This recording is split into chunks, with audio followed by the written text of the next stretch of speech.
Hopefully, you're here, settled, having fun, not affected by life itself. Just sit back, have a drink, do whatever you need to do. It's Friday afternoon. Let's chill a little bit. It's time for some fun.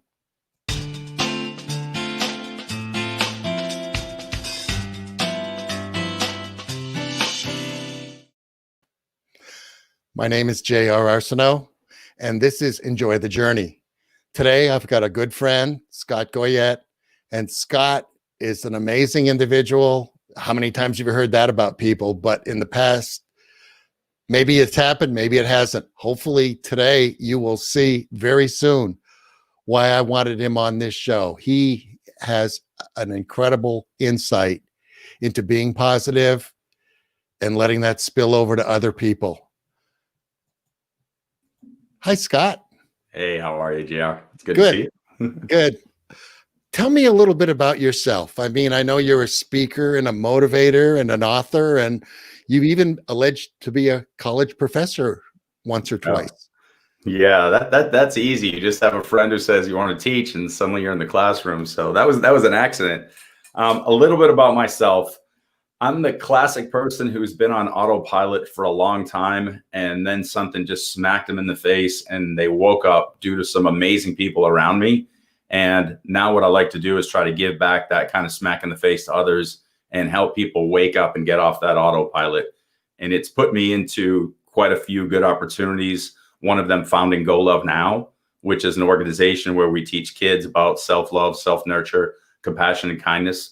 And now we've spun that into the adult world where we go into organizations and do the same with personal development. So I look at it this way. I'm another human being who's doing their best. And the things that I might be ahead of the curve on, I'd like to share those things with others. And for those who are ahead of the curve on me, please keep teaching, because, you know, we're just here together being the best humans we can be. I love it.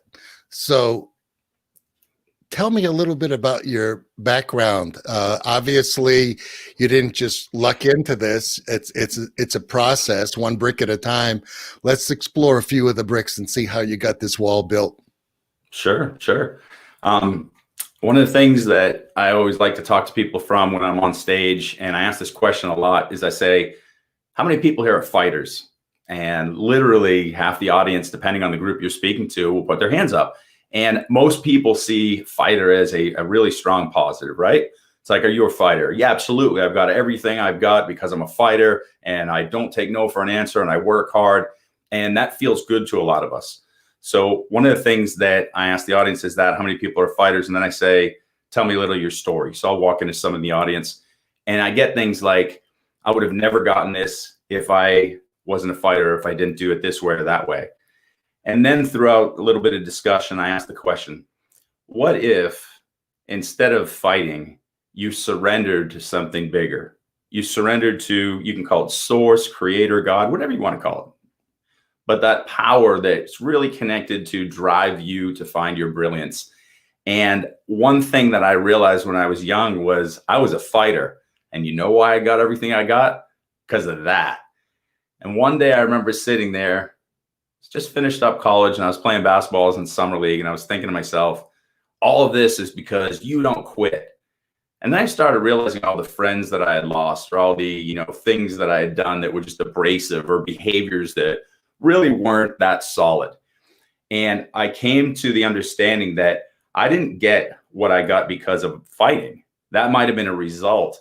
I could have got even more. And this is a belief. I can't go back and relive it if I surrendered. So I've taken that new behavior, and what I've done is I surrendered to source. You know, JR and I met, and we said, hey, we got to connect and we've got to work together. I met a speaking partner of mine recently at the beginning of COVID, Christopher Rausch, and we have a show together. I just take what comes now. I'm not trying to push. I'm not trying to fight. I dial in and I just connect to source, and I just feel the wisdom of the universe, and I just share that with others. I'm not afraid to say that I'm wrong. I don't need to beat you to succeed. Life isn't pie. There's an abundance out there for all of us. And so literally what I'm doing with my life right now is trying to let people know that just because fighting might be the perceived reason you got to where you are, it's not necessarily the truth. So Sure, I was a good athlete and I think I fought for that. Sure, I got college scholarships. Sure, I did all these things that you might say is great on my resume. The best thing I ever did on my resume as a human being is surrender. And that's what I'm going to leave you with there, JR. So, well, it's interesting because I don't know if it's necessarily surrendering, but I think it's rising to the task and wanting to be better. There you go. Because there's things that we've both done that, it just did not end up where we thought it would. Sure. And so we went in another direction. And there's something about life where when you don't face those challenges without getting all spiritual that God puts in your path or the cosmos or whatever your belief is, you go around the mountain. You keep going around because we all have a special, there's only one me and there's only one Scott. Yep. And there's people out there, I can hear the crowds already saying, thank God for that. But, we have a unique calling. There were a half a million sperm that were swimming somewhere and just one made it through. And hey, here we are. I mean, how much of a miracle is that? And how much of a purpose life from the very start is that? So there's people like you and Chris that I absolutely love. I'm going to put, by the way, everybody, I'm going to put a link to their show in afterwards. So I strongly recommend you check them out. They've got a great show. And I don't know, I'd like to say they're my best buddies and we have a beer and stuff like this. We're getting there. Yeah. Hey, hey, what's going on? But anyway, but my observation about the two of you guys is you've got that heart, and that is a great heart to have. And you have a oneness of mind, oneness of heart. But on the surface, you seem completely different to me in many, many ways. But that's the beauty of it, is the diversity, without using a fancy word. One is equal to many. Back in the day, I learned about compliments. I was good at math and stuff and started early in grade school.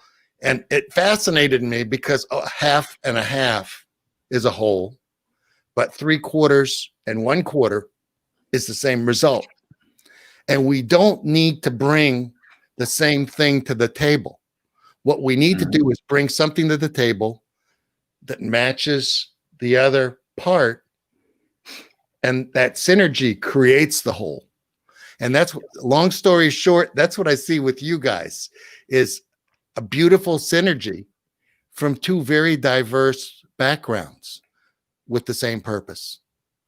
So I love the word that you just used, because I use this in describing, people say, well, how did you find like the right partner? How do you find, a great friendship? And I use that word all the time. It's complementary, and not complimentary in the sense of, hey, you look nice. Hey, you're amazing. It's complementary in the sense of 50-50 or 75-25. I mean, one of the things that, we've learned from people like Stephen Covey talks about the 7 habits of highly effective people, and we seek win-win relationships. The only thing with even a win-win relationship that I started to kind of dive deeply into is win-win almost means if I get the victory, then somehow there's something else that, like, there's always a trade. It's always a trade. We got to get a win-win. It can't just be I do something for my wife to be in support of her, or she does something for me. There's almost like eventually, what if she does 3 things? Am I going to get upset now or is she going to get upset because I didn't do something back? We always want this, like, I think the complementary nature of all relationships needs to be insanely fluid, where there is zero expectations. We can talk about like Eastern religions that talk about this, have no expectations, or are we satisfied? I have found, and I think this is exactly what you're saying with Chris and I, where you're not seeing the back end of what we do. There might be something that I do and I bring everybody to the coaching program, but Chris does a ton of the back end work. And all of a sudden I do this or he does that. We never ask questions. We just say, thank you, Chris. Thank you, Scott. And we move on. And it's the same synergy that I have with my wife. And I think that we've been built into society to think we either need this win-lose relationship. And I don't know if you can see that in America right now or the United States. We're not America, we're the USA, but there's so many people who it's like, me win. And even those who are saying seeking the win-win, there's more to it. There's a lot more to it. And so, to your point of complementary relationships, I don't care if it's a romantic relationship, a friendship, or whatever. You're 100% right. Bring what you bring to the table in support of one another. And I like to say that no expectations thing. And you brought up a point too, as long as you're connected in heart and mind and you've got that alignment. If two people are aligned and their intent is pure, then they're going to have nice complementary relationships. Exactly. And before you even get to that, it's like what I was sharing before in the green room. You got to have something to bring to the party. So selfish has very negative connotations universally. And to a large degree, I understand why. But I think that you have to be selfish, if you would, in a positive way. I got to make me good. You can't make me good. I've got to have something to bring to the party. I have to have something. I have to work on me to be the best me I can. And then by definition, if I've got enough me there, other people are going to want to take part. And it's not like electricity where, two positives are going to attract here. A negative is going to repel a positive because it doesn't want to assume that negative stature. Yeah. And that's something that if some people from my past, long distant, misspent youth days, if any of them are listening, they're wondering who the heck is on, who stole John Arsenal, and I'm sure you could say something about that with regard to yourself, about how we change and the way we help people is helping ourselves. Yeah. By doing that, you have that overflow where you want other people to have the amount of contentment and peace that you have because you see them struggling. 100%. Yeah. And the other thing I wanted you to talk about, I heard something recently where I forget who it was that said the quote. I think it was Margaret Thatcher, but I'm not sure. But anyway, whoever it was said each party should bring 65%. It's like, oh, this one's going to be a 50-50. And I thought it was an interesting perspective. No, bring 2/3 minimum. Because it really goes up and down. It's like the tide. Sometimes you're on it, and sometimes you're in a lull. And that way you stay at sort of that half with the variation. Just a thought. Yeah, no, I like that, and I love the fact that you throw that out there. So it's the first time I'm hearing it, because I'm a big fan of thinking on the fly and feeling what you're saying, versus. Sorry, I don't know how to use an iPhone, so it's dinging. So the 65%. I mean, I'm a massive believer that anybody, and I'm going to use this term. You guys decide how you want to believe in the way I'm using it. But anybody who's truly successful is massively in service to the world around them. Now, you can say there's tons of people who are selfish, who have lots of money or whatever. I don't personally deem them successful. I think success is when you realize that you're a component of creator, and then you realize you bring great meaning to this world. So you're creating the meaning. So if you're creating the meaning, I have to 1,000% agree, always bring more, because if I'm bringing less, then how am I going to create anything that's amazing, that really moves us forward and evolves us? So I would definitely agree with that. The only time I can think that would be in any way a negative is if you're always bringing and somebody else doesn't have the access to bring. And again, that might be in stuff that's tangible stuff. But I would want to make sure I'm not over bringing to make that person feel bad. Don't bring $200 bottles of wine to dinner to somebody who couldn't usually afford it, because then they feel stupid. On the other hand, I don't know if I'd feel stupid bringing whatever you want.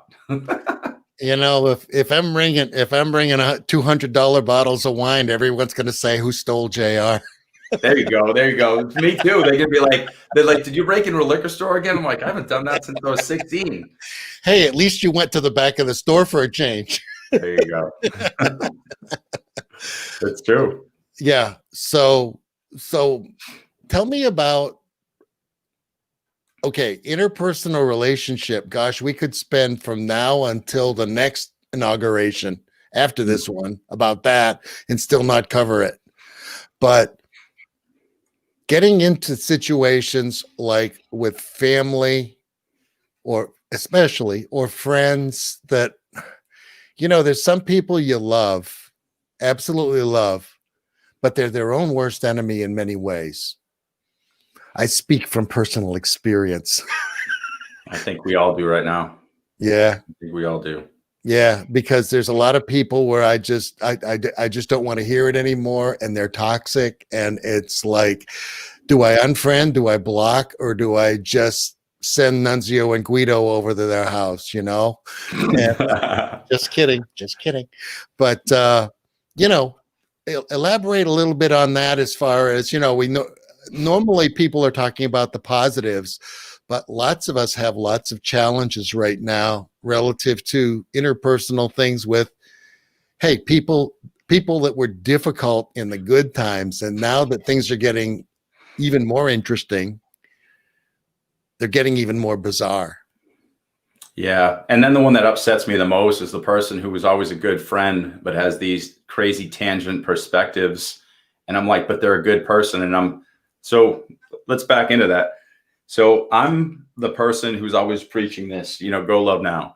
But then what do you think happens if I'm always preaching love? I'm going to get 50 direct messages as soon as something goes wrong in the world. And they're going to go, you're not going to say something about that? And I'm like, okay, so I got to really watch my words here, because I'm going to offend this group and this group. And then more than offend, what is really going to be the outcome of my words or my actions? And so, you know, some people might think I'm just throwing stuff up on social media or whatever, but it goes through a process. The process is this potentially going to either inspire other people to speak up and take action and make some changes, or could it potentially get somebody's mind to shift if they're going down a dark road that just doesn't make sense? And then you can ask people, you know, somebody's going to come back and go, well, why does your perspective make sense? Listen, here's the deal, all right? I have done a lot of work to find clarity in this world, and my work doesn't include being right, ever. Listen to that loud and clear. So I'm not trying to be right. I'm aligning to truth. I'm aligning to things that have study behind them. I'm aligning to things that I've seen historically play out. I'm not sitting here trying to say I'm right and you're wrong. I would rather you be right and the world's at total peace and I just can't figure it out. I don't want to be right. I just want to see the world in a nice place. It's very interesting. You watch a movie like The Matrix. There's so much of my brain that wishes that I didn't evolve in my thinking, and I want to go back. And I'm literally like, why did I have to do this much work? Why did I have to go to these shaman? Why did I have to take the shaman training? Why did I have to go to this, you know, person who's helping me tap into some gifts? And why did I do this to myself? Because now I'm like, now I see more clearly. Why did you take the blue pill, dude? You were supposed to take the red one. 100%. I mean, I want to go back and just drink beer and yell at people and act silly and play basketball and works just for me. But did it work? Pretty good. Did it work? No. Hey, did it work? No, it didn't. And you knew it wasn't even back then, but you're like, whatever. And it's easy to slouch through life. Sure. And the thing about it right now, like in my case, because it's all about me, man. No, but I mean, up till not long ago, my whole philosophy was, I want to be in the top 10%. Yeah. Because if you're the top dog, unless if your name's Jeffrey Gitomer or someone like that, you know, you're going to stay at the same level or you're going to fall because you're already at the top. Yeah. There's no being better than you. And I was largely successful my whole business and personal life in that 90+ percentile thing. And the nice thing about this COVID thing, if there is a silver lining in a really poopy cloud, is it caused me to stop and think, what the hell did I do my whole life? And what do I want to do? I used it as a pause and reflect. Yeah. And I decided that my 90% philosophy wasn't good enough. I challenged myself to see, Scott, and this is the truth. I challenged myself to see, how good can you be, JR? I mean, seriously, you know, we all perform at different levels. And I don't want to be Scott, because Scott's Scott and he's doing a great job at being Scott. So I hear. But you haven't talked to my wife. I know we were both going to go to the same joke, because there's people on the inside who have different opinions. Well, so. Let's see. Wait a minute. Yeah. Anyway, we'll pass on that. Yeah. But you know, it's true. How good can you be? Mm-hmm. What is absolutely? I mean, we've got someone here, Kellen, a dear friend of mine, and she was happy and she was making good money as a commercial realtor. But she had this thing where she wants to make cards that wow. And she's just come alive in the short time that I've known her. And she's blossoming in so many different ways. And she's working on her second book. And she's got the ideas for 2 more books after the second book, when she's not quite finished the first book. And that woman is finding out what her 100% is. And I challenge you, me, and anybody that's smart enough to listen to us, what's your 100%? Yeah. I mean, do you ever want to find out how many free throws you can get in a row? Or I do that. Actually, I do that. Yeah. I kind of suspected that. But I mean, okay, so you swish a couple and maybe you get one from mid-court over your back with the mirror type thing, you know? But how many times can you do that consistently? And it's not if you can do it, it's if you can do it consistently. And that's the 100% I'm going towards. Anyway, that's my little side trip here. Okay, but so you're going to like this quote. So a friend of mine, Charlie Amato, he's the CEO of Southwest Business Corporation, and he's one of the owners of the San Antonio Spurs. And he's just a super beautiful human being who was kind enough to invite me to see a game once in his box seat. Nice.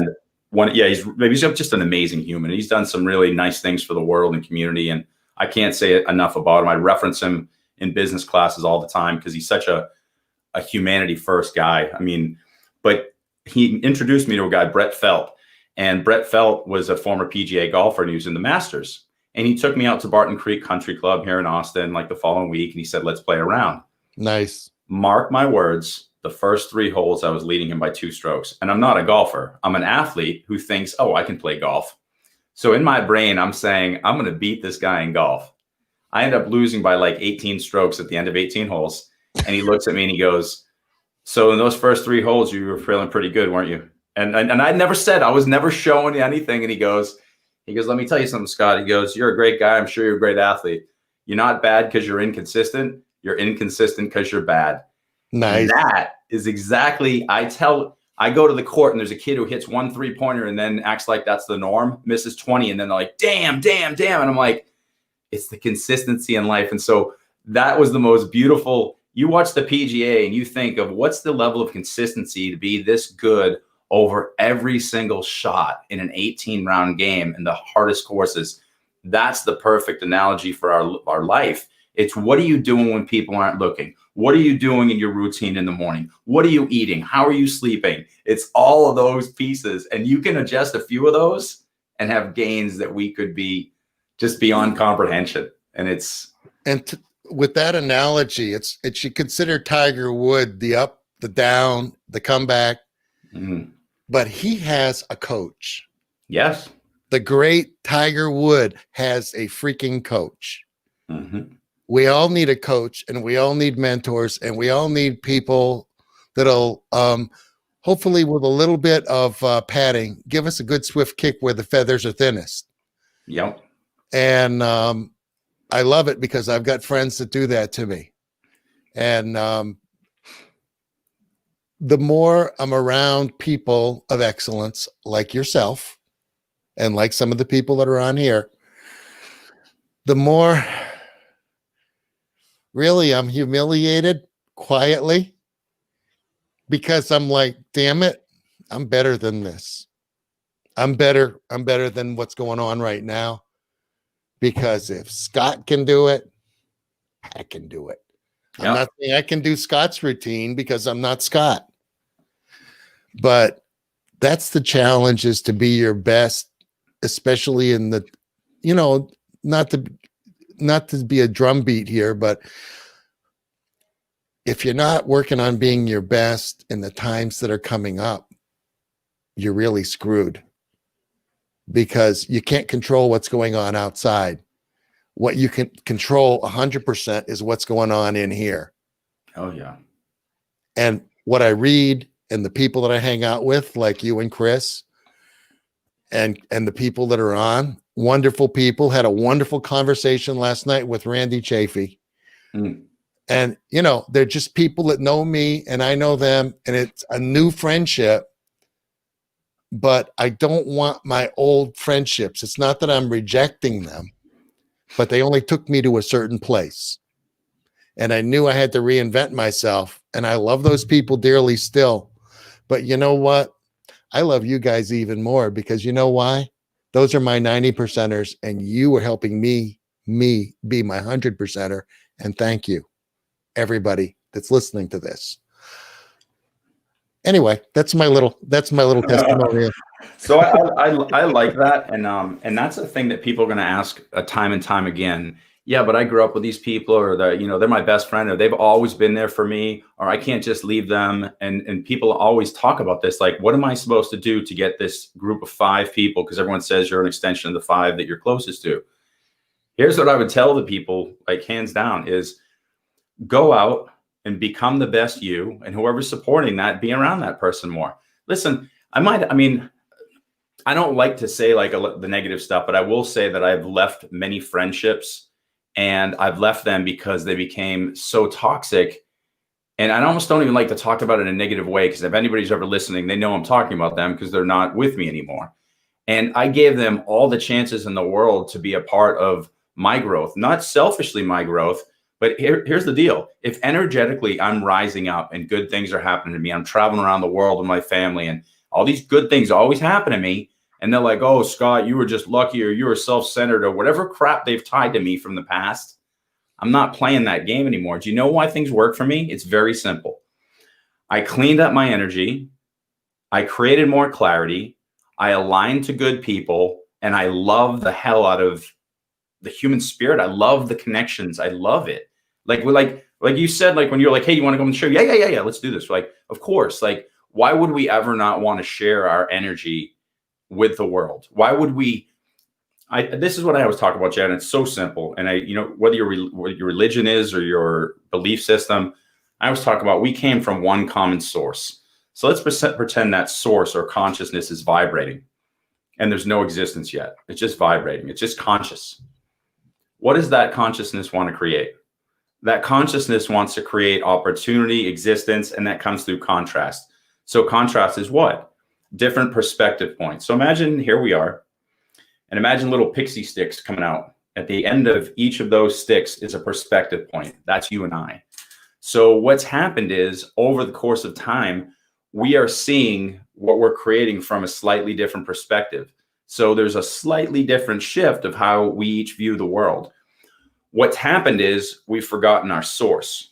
We've forgotten source, and that's where we connect through the heart. That's where we find our deepest inspiration, our creativity, our ability to create, and just everything that's really at source. We're bouncing back arguments here between perspective points. So imagine if JR and I were right now having a show about this. Dude, you know how stupid this idiot is? You know why this isn't working? This guy sucks. What's wrong with this guy? Oh my God, what are you, a moron? We could go back and forth here, but here's what the conversation is really occurring from. JR and I are tapping into source, and we're saying, this is what I feel in my heart. This is why I'm doing this. I don't want to be the top 1% for this, for my ego. I want to be the top 1% because Source Creator put us into these perspective points so that we can build something amazing. So if I'm working at 50% or 20%, I'm doing a disservice to Source, which is myself. I'm doing a disservice to the other perspective points, and it just doesn't make sense.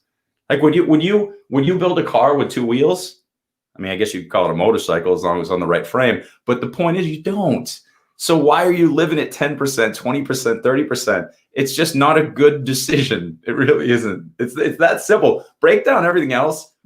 You have capacity, use it. That's it. I mean, it's that simple. This energy thing, and again, we kind of get into some new agey things, which I understand little about, and whether I believe it or not or whatever, there is positive and negative energy. There's good and evil.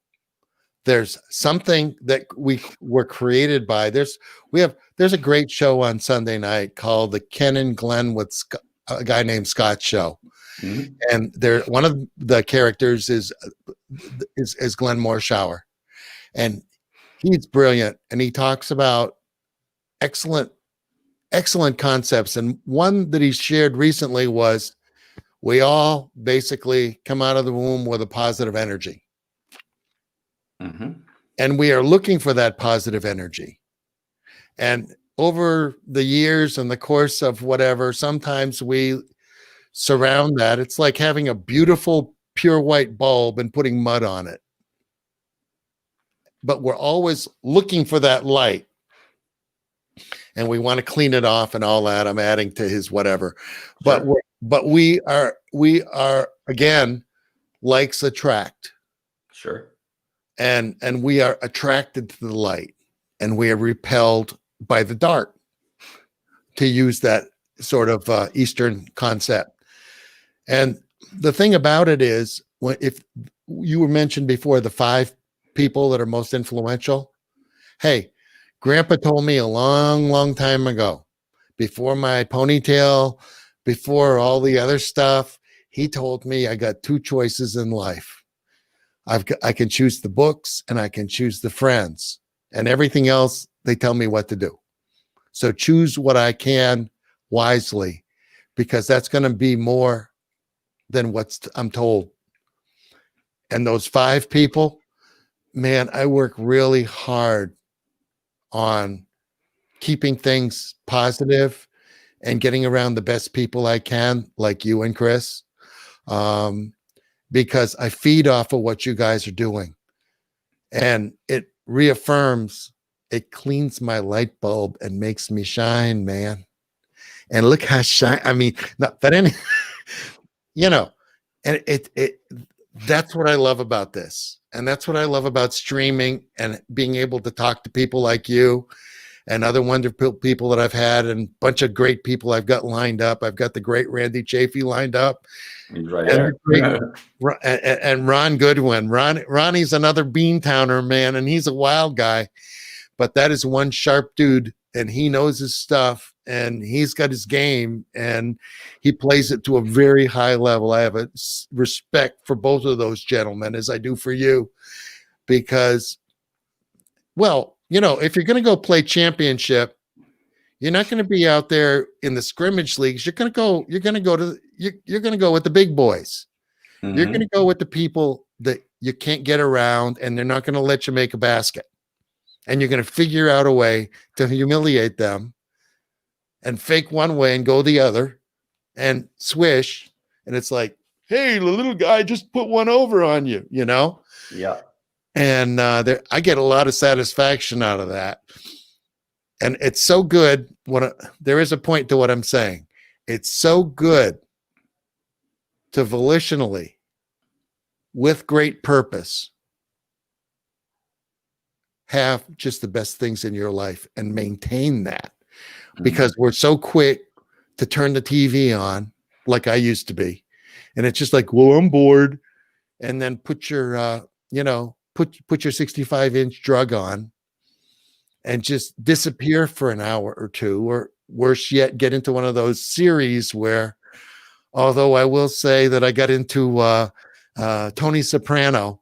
I'm going down that road, and it's funny because I'm from New York, you know what I mean? And so those guys are funny, but because it reminds me of a bunch of knuckleheads I hung out with when I was a kid.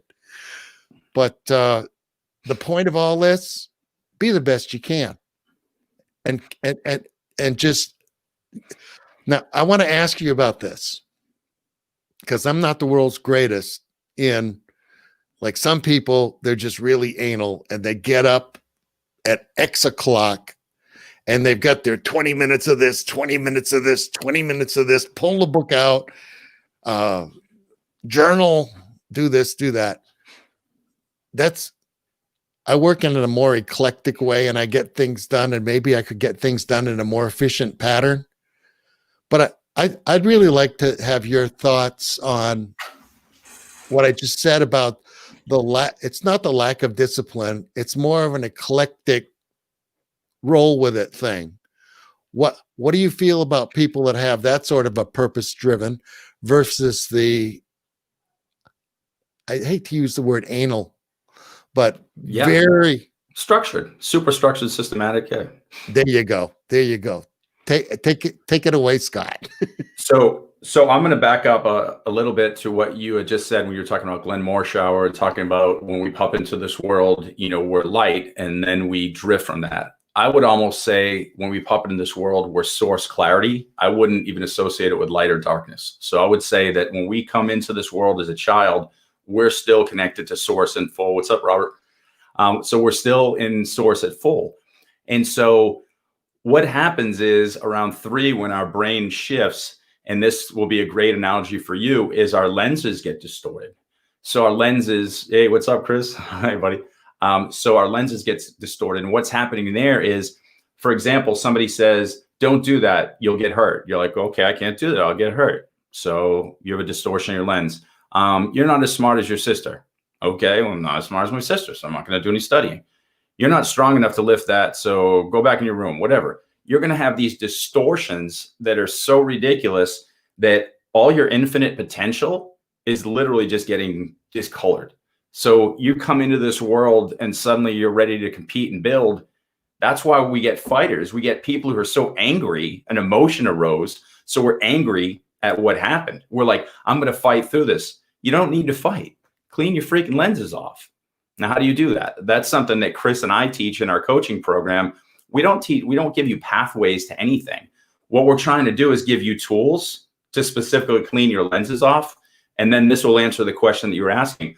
So people build routines? How do they build that structure? How do they get to these points? Everybody can do it in a different way. You can have an insanely detailed routine. I wake up, I have a bulletproof coffee, I do 10 minutes of meditation, I take a cold shower, I do jumping jacks. You can do whatever you want.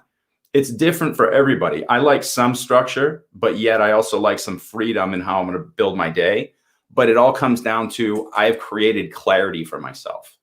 So in other words, if I wake up in the morning and I have zero clarity, it doesn't matter if I have the best routine in the world. Can I fake it? Can I have an amazing routine and be super structured and have this mask of success? Yeah, I absolutely can. But that's BS. That's the red pill. You're still in the game. If you really want to take control of this world, clean your freaking lenses off. I mean, I'm going to say that a million times. It's amazing when Chris and I were doing our last coaching program and everyone came in with really distorted lenses. And by the end, you just watch there was a look in their eyes. It's almost like they were like alive. They're like, I'm going to go get this. I'm going to go get that. Now, you heard me say earlier, here's what comes with that though. Do you really want to see the truth? Because the truth is going to show you this, that you have way more power than you've ever realized. You were wasting 2 hours watching that 65-inch drug on the TV. You've been wasting time. You haven't been as amazing as you want. You do have the ability to impact and help others by being the light, being the brilliance. But damn, that's going to take some work. And I wouldn't even say work, effort. It doesn't feel like work once you start to get into the groove. But here's the thing. It's going to be scary. It's going to feel like friction. And at first, you're not going to like it because that's not your cruise control existence you've been living. but it's the one you were supposed to live before your lenses were distorted. So go find a coach, go find a way to figure it out. I don't care who or what you do it with, just do it. Clear your freaking lenses off. That's all I want you to do. Here's something that I learned a long time ago. A rut is a really comfortable place to be in because you've got 3 walls to lean against. Mm-hmm. You got 3 walls, and you get the same view, and it does take an effort. Yeah, it does. And I'm not saying even if you're standing up, to milk this analogy for all it's worth, but just to get on your knees above ground level, because you're dead and you don't know it. Mm-hmm. Prior to, you're dead. It's just they haven't thrown the dirt in, you haven't assumed room temperature, but you're there. You know, when I was younger, I grew up in a very affluent part of the world, and I was a middle-class kid, so I resented one of my best friends getting a brand new Barracuda loaded with everything, and I had a bicycle. In fact, we were sitting on the radiator in the morning before first class, and he had the color slick out of that car, the advertising stuff, and a pen, and he was circling in the back all the accessories that the car didn't come with, because his dad was going to bring the car back to the dealership and have them install anything that was missing. I just want a bike. And I had my 10-speed bike that I bought dollar by dollar, and I allowed that stuff to control my life. And anybody that listens to this broadcast from the past will recognize that person I'm talking about. The thing that changed it for me was, number one, getting up on my knees and seeing that there was a whole new vista around me. And then, with even more effort, getting up on my own 2 feet in the ditch and saying, oh my God, I went this far. I just need to pick 1 foot up and I'm out of this freaking ditch. And I never looked back at that ditch, Scott, honest to God. And the thing that's done so much for me is that attitude of gratitude. I'm just so thankful I was able to experience everything I had, because there's people that have a whole lot less than you, whoever you are. And, we're only given so much in life. So fortunately, so much grief and so much trouble. But part of the grief and trouble is it makes a better person out of you, so you can help people behind you. It's actually a spiritual principle in the epistles. And it talks about that, where the reason why I put you through something is because you are going to be my eternal hands incarnate to help Scott or whomever. And you're doing God's work, and he's putting you through things. Anyway, I didn't mean to go down this rabbit trail, but I'm so thankful that I'm considered worthy enough to be put through these things, to do the things that I was called to do, because I'm finally stepping up at that 100 percentile to say, okay, what is it? I got, look at me. There's more time behind me than there is ahead of me. But guess what? Every day matters. And every day is today, because who knows what's going to happen tomorrow? Who knows what's going to happen the 20th? We got 25,000 troops that are in the capital right now. It only took 6,000 to take Guadalcanal, and there were 2,000 armed soldiers, Japanese army, and there were only 6,000 that they used for that, and they got 25. I don't know. That's beyond me. I can't control it. But you got to look and see what's going on out there, and you got to get control of yourself, because there's people that need you without the mud on, because they're in worse shape than you. How's that for positive cynicism? No, so everything you just said, I mean, here's the thing, all right? Everything that has the perception of bad. I mean, when we were creating this existence, creator sources creating this existence, you have to have contrast. And so the most important piece of contrast, you said it, Chris just brought it up, we say it all the time, is we have to have a baseline or a foundation of gratitude. I mean, again, Tom's saying the same thing. There's nobody on here, I'm sure there's nobody listening who doesn't just beat that down. And I'm so glad that we're all saying the same thing, because I guarantee you, if the people who are watching this right now were all to sit at a bar, the first thing we would do when we got that beer in our hands would be like, oh man, I'm so glad we got to hang out together. You'd feel it. It would be just like a dumping of gratitude, because you see the people who connect to these groups. It's like, how lucky are we that we're just sitting, able to learn from one another, hanging out, having a nice time, and we're growing together. And how lucky is it that we have these difficult times? So when you were just mentioning the bike, I'll tell you a funny story, because to me, it's hilarious. It was hilarious at the time. And it wasn't funny, but it was funny to me. My grandfather, they couldn't afford a good bike for me. So my mom didn't have the money, single mom, we were collecting food stamps, wonderful human being. We're doing our best, just her and I. So my first bike, my grandfather got from a girl down the street. It's a purple girl's bike with a banana seat. I mean, I'm a guy who's very competitive, who plays sports. So, I'm 7 or 8 or whatever, but still, I'm like not cool with that. So I broke a branch. I took my grandfather's electrical tape. So I made it look like a boy's bike, and I wrapped the whole thing in black electrical tape. I had it for 2 days, and I'd go on a jump and it cracked in half. So to your idea of, having a bike and being, I was so much gratitude to have it. And then once I lost it, I was like so bummed out. I think they ended up finding a boy's bike, for like $10 or whatever.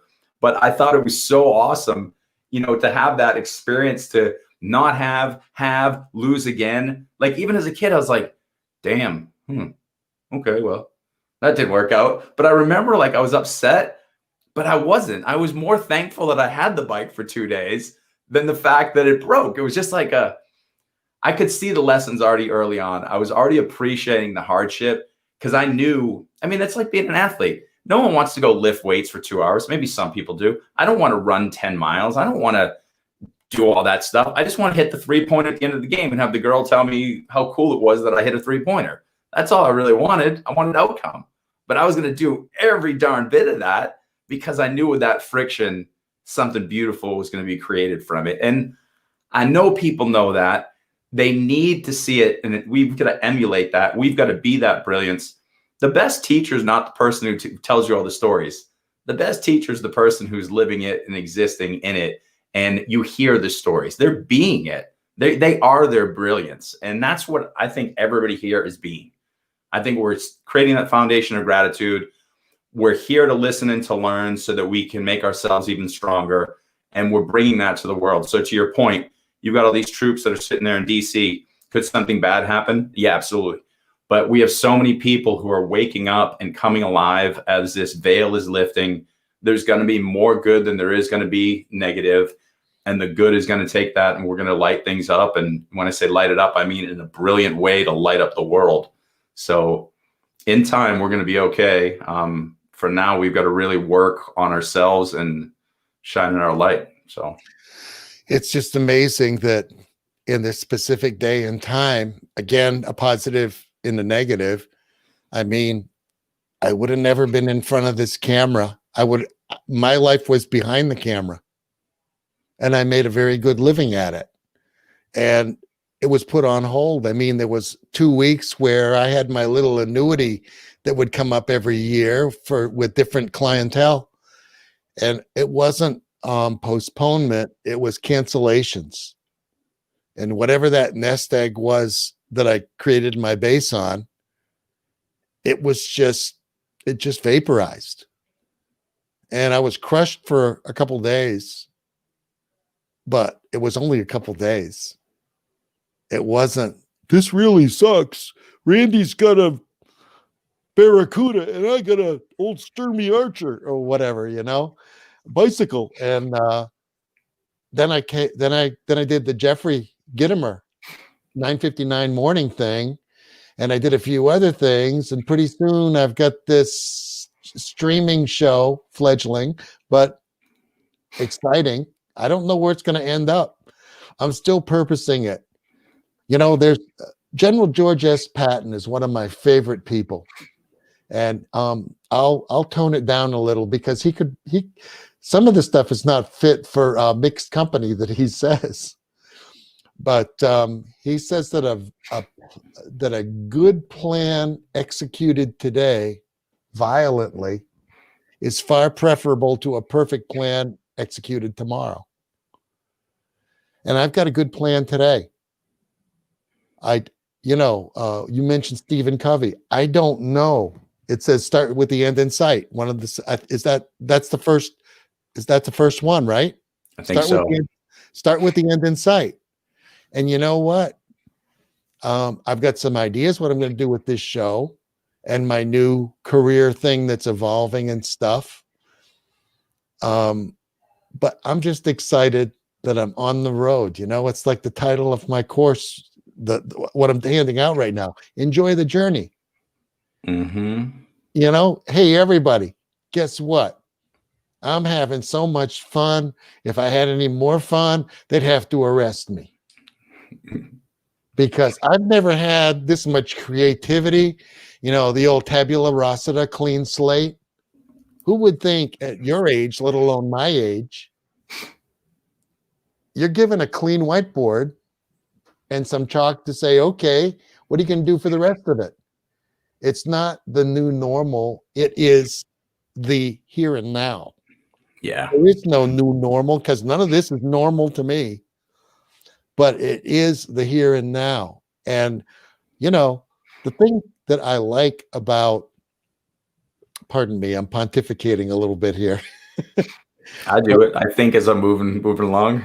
Yeah, it's my show, man. But the thing about it that I love, and we'll be wrapping up here pretty soon, but the thing I love about it is there's so many people like you in my life now.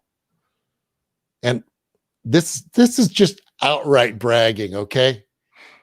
I don't have 5 people. I don't even have 50. I don't know how many. I could start naming them off and I'd insult somebody after I got to 50 because there's so many good people in my life that are positives. And I thank God for each one of you because you're all making me my 100%. Yep. Anyway, on that note, Scott, what is your conclusion of all of this insanity? Okay. Ooh, that puts a lot of stress on me. I love it. All right. So here's my conclusion to all this insanity. We're a bunch of human beings. We've been living at the end of those perspective points for quite a bit of time. And we've been living from perspective point to perspective point. And so to give you guys a visual, imagine if we're all walking home together and we're all in different places and we're slowly starting to come together. So JR's point is we may have in the past said have 5 people, but we're starting to walk home together and yeah, granted we have masks on and whatever, we get a social distance. We're trying to get close. So as we're coming home together, what's happening is we're starting to see, people through social media or whatever it is, we're connecting to so many people and we're connecting with our hearts. So that number 5 that we've been saying for so long, I think was literally the new now in the moment. 5 was the way we were existing before the veil had been lifted. That's a really good number. I think that number goes to infinity, however many you can meet, because when people meet each other in a heart-to-heart way, we might not talk for 6 months for whatever reason, but I'm sure if you called me tomorrow and said, hey, can you help me with this? Sure, absolutely. Those creations are real because we're not trying to seek these win-lose relationships. We're trying to seek these complementary connections. And that complementary is literally, here you go. If you want some of this bread, feel free to have it. Here's something that I can share with you. And we know that our cup's going to be filled because we're all walking home together to the same source. And so that's what I would end it with is no matter how scared you are or what you have embraced as your reality, if you've dove into a conspiracy theory or and I shouldn't use that word because that's not, if you've aligned yourself to a way of thinking that at this point doesn't feel good, there's ways of thinking that will feel good. And if we all had those ways of thinking, then we're all in a good place. So I'm not sure what it's going to take for Chris is always so kind to me. He always gives me the BAMs. But I don't know what it's going to take for us collectively. I think it's going to take a lot of teachers who are waking up at the same time and being the light, being the brilliance, which we talk about. They're not happening in one group. They're happening all over the world, like simultaneously. Everybody's waking up. And as that happens, I truly believe that what's going to happen is those people who have fallen into ways of thinking that are connected to fear, those ways of thinking will slowly go away. And hopefully we can make that a little more quick. I wish I had a better answers to this, because I spend a lot of time thinking, what do we need to do? I mean, that's what this whole movement is, Go Love Now. Everything Right. is about empowering people to love themselves enough to self-nurture, to get out of their amygdala, to get into their heart. And we're empowering people to do that. So maybe the answer is sitting right behind me, and I just need more assistance in getting this thing to roll out to the world. But there's different vehicles that this needs to be put on to get this message out. And it might be podcasts, it might be motivational speaking, it might be in school programs, it might be cultural development programs and organizations and businesses. I don't care how it goes. And like you said early on, you're not sure where the journey is going to go. I'm not worried about the hows and the whats. My why is so flawlessly aligned. I know exactly what I'm here for. I am a teacher. I speak from my heart. I'm in service to the masses. I have a ton of clarity that I've worked my ass off to get, and it's getting more and more clear. And I want to share that with the world. So however that Go Love Now message gets from here and something much bigger than me to there, I'm along for the ride, just like the rest of you guys. So, Wow. Well, Scott, I'll see you on the other side in just a few minutes. okay, sounds good. Thank you so much, man. It Thank you. really meant a lot to me. Appreciate it. Well, there we have it. Scott Goyette. I'm going to post him and Chris Roush have a great show. I'll have that posted in the notes. I'd highly recommend you at least check it out if you enjoyed this conversation. And I don't know how you couldn't have. But thank you for showing up. Please give your comments and likes and subscribe.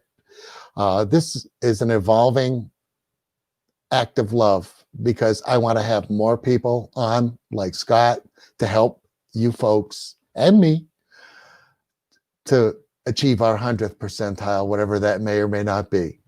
I really enjoyed today. Of course, Scott is a very dynamic individual, and I really hope to see you soon. Once again, thank you.